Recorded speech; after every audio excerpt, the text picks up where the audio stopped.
할렐루야. 여러분과 여러분의 가정을 축복합니다. 8월 마지막 주 가정 예배입니다. 신앙 고백 드립니다. 나는 전능하신 아버지 하나님 천지의 창조주를 믿습니다. 나는 그의 유일하신 아들 우리 주 예수 그리스도를 믿습니다. 그는 성령으로 잉태되어 동정녀 마리아에게서 나시고 본디오 빌라도에게 고난을 받아 십자가에 못 박혀 죽으시고 장사된 지 사흘 만에 죽은 자 가운데서 다시 살아나셨으며 하늘에 오르시어 전능하신 아버지 하나님 우편에 앉아 계시다가 거기로부터 살아있는 자와 죽은 자를 심판하러 오십니다. 나는 성령을 믿으며 거룩한 공교회와 성도의 교제와 죄를 용서받는 것과 몸의 부활과 영생을 믿습니다. 아멘. 자, 말씀은 시편 47편 5절 말씀부터 9절입니다. 하나님께서 즐거운 함성 중에 올라가시며 여호와께서 나팔 소리 중에 올라가시도다. 찬송하라, 하나님을 찬송하라, 찬송하라, 우리 왕을 찬송하라. 하나님은 온 땅의 왕이심이라. 지혜의 시로 찬송할 지어다. 하나님이 뭇백성을 다스리시며 하나님이 그의 거룩한 보좌에 앉으셨도다. 문나라의 고관들이 모이며 아브라함의 하나님의 백성이 되도다. 세상의 모든 방패는 하나님의 것이며 그는 높임을 받으시리로다. 아멘. 기도하겠습니다. 영광과 감사와 찬송을 우리 하나님 앞에 올려드립니다. 주의 이름으로 모이는 가정들이 있습니다. 가정 예배를 하나님 앞에 온전히 드립니다. 가정마다 주의 은혜로 인하여 감사가 넘치고 찬송이 넘치고 하나님의 말씀으로 인하여 믿음이 견고하게 서서 이 마지막 때를 승리하는 가정들이 다 되게 하여 주시옵소서. 오늘도 말씀을 읽으며 들을 때 우리의 심령이 회복되기를 원합니다. 종을 낮추시고 겸손하게 하시고 오직 말씀의 통로만 되게 하옵소서. 예수님의 이름으로 사모하며 기도합니다. 아멘. 할렐루야. 여호와 이레입니다. 여러분과 여러분의 가정을 예수님의 이름으로 축복합니다. 하나님께서 반드시 말씀을 통해서 회복을 주시고 응답해 주실 것을 믿습니다. 자, 우리가 여러분 시편 강해를 잘 듣고 계시죠? 우리가 1절로 4절에서 찬송할 수밖에 없는 그 첫 번째 이유에 대해서 살펴봤습니다. 바로 나라죠. 구원은 나라입니다. 우리가 하나님의 백성 된 것, 하나님이 우리의 왕 된 것, 우리를 영화롭게 하기 위해서 우리에게 기업을 주신 사건. 4절 영화롭다 그렇죠. 우리가 마땅히 찬송해야 될 이유입니다. 그런데 이제 보다 더 구체적으로 5절부터 9절까지는 정말 성도가 신앙생활하면서 가장 중요하게 찬송해야 될 이유는 바로 우리의 왕 되신 하나님입니다. 하나님 때문에 여러분 성도도 이 땅에서 어려움을 당할 수 있습니다. 문제가 일어날 수 있어요. 질병에 걸릴 수도 있습니다.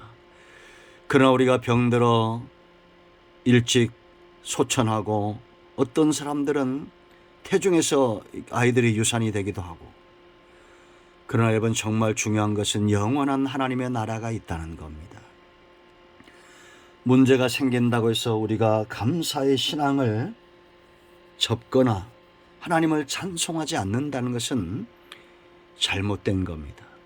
하나님의 은혜를 체험하고 하나님의 통찰에 있는 자들은 어떤 상황에서도 감사하게 되어 있습니다. 바울과 실라가 빌립보 감옥에서도 찬송했던 것처럼, 다니엘이 사자굴 속에서도 그가 하나님을 원망하거나 배반하지 않았던 것처럼, 사드락과 메삭과 아벳노고가 풀무불 속에 던져져도 주님과 함께하기를 기뻐했던 것처럼 우리가 그렇게 하나님을 찬양하는 신앙, 감사하는 신앙, 하나님만 경외하는 신앙이 되어야 됩니다. 그래야 될 분명한 이유가 있어요. 먼저 5절 보세요. 하나님께서 뭐라 했습니까? 즐거운 함성 중에 올라가시며 여호와께서 나팔 소리 중에 올라가시도다. 왕이 보좌로 올라갈 때 백성들이 즐겁게 소리를 치죠. 왜 그러겠어요? 그 왕이 어떤 왕인가 알기 때문입니다. 가끔 북한 방송을 보면 그 막 꽃을 흔들고 막 눈물을 흘리는데 탈북자들 얘기 들으면 뒤에선 욕한답니다. 잘못된 왕이죠. 여러분, 왕은 통치하기 위해서 보좌로 올라가는 거예요. 보좌에 앉아야 됩니다. 보좌가 두 개일 수 없어요. 하나입니다. 이 5절은 또한 예수님이 이 땅에 초림하셨다가 지상의 모든 사역을 다 완성했어요. 그리고 승천하셨습니다. 예수님이 이 땅에 오셔서 부활하시고 승천하시고 하나님 나라의 보좌에 앉은 사건, 역사적으로 누구도 흉내낼 수 없는 사건입니다. 성경대로 그렇게 되어진 거예요. 그걸 어떻게 믿느냐? 사람들은 이렇게 말합니다. 성경대로 말할까요? 믿는 게 아니라 믿어지는 겁니다. 에베소 2장 8절에 그러므로 성경을 모르는 자들, 하나님께 버림받은 백성, 악인들, 사탄에게 속한 자들은 믿음이 생성될 수가 없어요. 오히려 하나님을 비난하고 믿는 자들을 박해합니다. 그러나 성도들은 순교하고 목이 떨어지고 피를 흘려도 예수님이 부활하시고 승천하신 사건을 믿습니다. 역사 속에 증거가 있었고, 여러분 생각해 보세요. 이게 거짓이라면 어떻게 5천만이나 넘는 사람들이 예수님 때문에 순교를 합니까? 그리고 부활하신 주님을 만난 사람이 500명이 넘습니다. 그게 다 환상이라고요? 아닙니다. 하나님은 절대 거짓말쟁이가 아니에요. 성경은 경전입니다. 예수님만이 부활하시고 죄와 사망의 권세를 깨뜨리고 승천하신 하늘 보좌를 차지하신, 회복하신 유일한 분이 우리가 마땅히 즐거운 노래를 불러야 될 이유입니다. 이 신앙 믿어지시죠? 찬송하십시오. 두 번째, 그 보좌에서 하나님이 가만히 앉아 계시겠어요? 로마서 8장 37절 읽어보세요, 여러분. 우편 보좌에서 34절 이하에서 주님이 뭘 하십니까? 우리를 위하여 간구하십니다. 통치하시는 거예요. 여러분, 이 주님의 통치를 맛본 사람들은 찬송이 마르지 않습니다. 그래서 여러분 6절 보세요. 찬송하라, 우리 하나님을 찬송하라, 찬송하라, 우리 왕을 찬송하라. 4번 강조되어 있죠. 이렇게 반복해서 찬송해도 하나님의 통치와 그 은혜를 경험한 사람들은 부족함이 없다는 겁니다. 또 7절 보세요. 하나님은 온 땅의 왕이심이라 지혜의 시로 찬송할지어다. 이게 무슨 얘기냐면, 지혜의 시라는 것은 교훈의 시로 노래하라. 하나님의 영광과 권능을 노래하는 시를 지어서 노래하라는 겁니다. 그래서 그 시를 듣는 자들이 하나님께 돌아와 하나님만이 온 땅의 유일한 주가 되시고 최고의 통치자가 되심을 깨닫게 하라는 겁니다. 내가 체험하지 못하면 전하지 못합니다. 전도는 왕의 통치를 경험하고 찬송과 감사가 넘치는 사람들이 시를 쓰고 노래하고 감사가 있어서 그것이 표가 나는 거예요. 여러분, 좋은 사람을 만나도 얼굴이 바뀌죠. 좋은 교회, 좋은 목사님들, 좋은 성도들과 함께 살면 당연히 얼굴이 바뀝니다. 우리 왕은 어떤 왕입니까? 우리로 하여금 노래하게 하는 왕이에요. 찬송이 넘치는 가정 되기 원하죠? 하나님의 통치받는 남편, 하나님 앞에 순종하는 아내를 만드세요. 그러면 찬송과 감사가 넘칠 겁니다. 여러분의 가정과 여러분의 사업체와 여러분의 직장을 하나님의 통치가 임하는 곳으로 만드세요. 찬송하게 될 겁니다. 사람들이 와서 물을까요? 무슨 좋은 일이 있습니까? 그렇죠. 좋은 일이 있습니다. 하나님이 오늘 내게 응답하셨습니다. 하나님이 내게 은혜를 주셨습니다.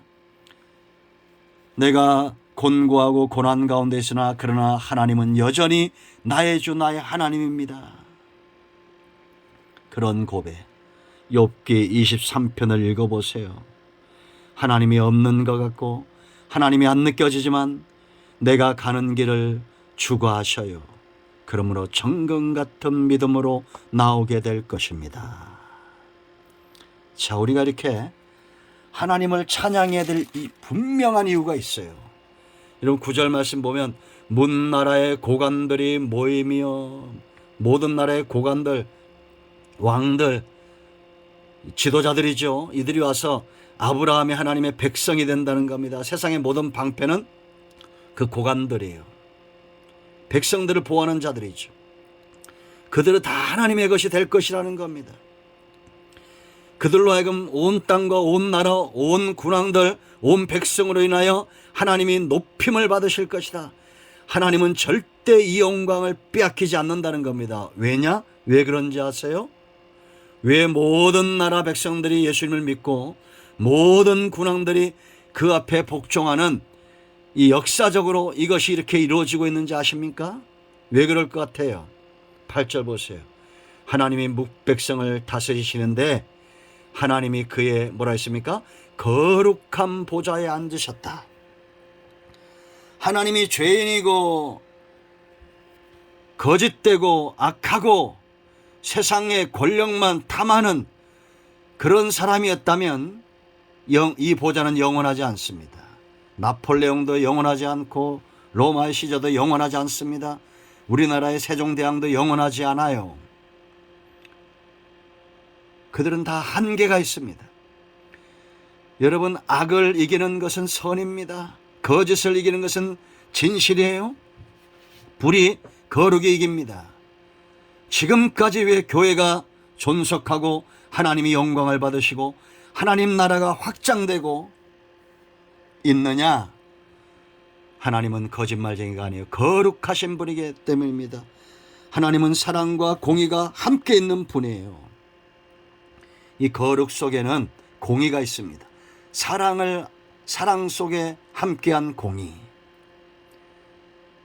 여러분, 이게 어떤 것인지 말씀드렸죠. 가이사랴 빌립보에서 예수님이 제자들에게 묻습니다. 사람들이 나를 누구라 하냐? 선지자 중에 하나라 합니다. 그럼 너희는 나를 누구라 하느냐? 그때 베드로 뭐랬어요? 주는 그리스도 살아신 하나님의 아들입니다. 이 말을 듣고 예수님이 정말 하나님만 하실 수 있는 칭찬을 베드로에게 합니다. 바요나 시몬아, 네가 복이 있다라고 말해요. 이를 알게 하니는 혈육이 아니라 하나님이 너에게 알겠다는 겁니다.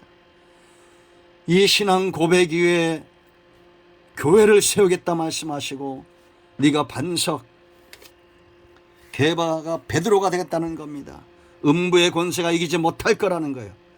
그래서 주님이 예루살렘에 가서 십자가를 질 것을 말합니다. 그때 베드로가 그럴 수 없다고 간했다고 그랬어요. 완전히 뜯어 말린 겁니다. 그때 예수님이 하신 말씀이 뭡니까? 네가 인간의 정을 생각한다는 거예요. 사탄아, 내 뒤로 물러가라. 이게 공의입니다. 하나님의 뜻과 하나님의 말씀 앞에 철저하게 순종했던 예수님입니다. 여러분, 우리는 사람들 가운데 사랑을 베풀되 거룩함과 공의와 함께 있어야 됩니다. 잘못된 신앙의 노선으로 가면 당당히 그것을 말해줘야 됩니다. 하나님은 거룩하신 분이에요. 영원한 존귀, 영원한 나라, 하나님의 나라가 망하지 않는 이유입니다. 여러분의 가정에 이 하나님의 거룩한 통치가 임하기를 축원드립니다. 찬송과 감사와 기쁨이 넘치는, 즐겁게 하나님으로 인하여 만족하며 즐거워하는 아브라함의 가정에서 이삭이 나오듯이 대대손손 생명의 대가 이어가고 복받는 가정 되기를 축원드립니다. 할렐루야. 오늘 응답이 여러분의 가정에 임하였습니다. 이제 합심해서 기도하시고 가정의 마무리 기도하시고 주님 가르친 기도로 예배를 마치시 바랍니다. 가정의 재단이 회복이 돼야 됩니다. 혼자라도 하세요. 그리고 가족 구원을 위해서 기도하십시오. 시간을 정해놓고 꼭 시간을 지켜 예배하시기 바랍니다. 여러분의 가정과 여러분을 축복합니다. 아멘.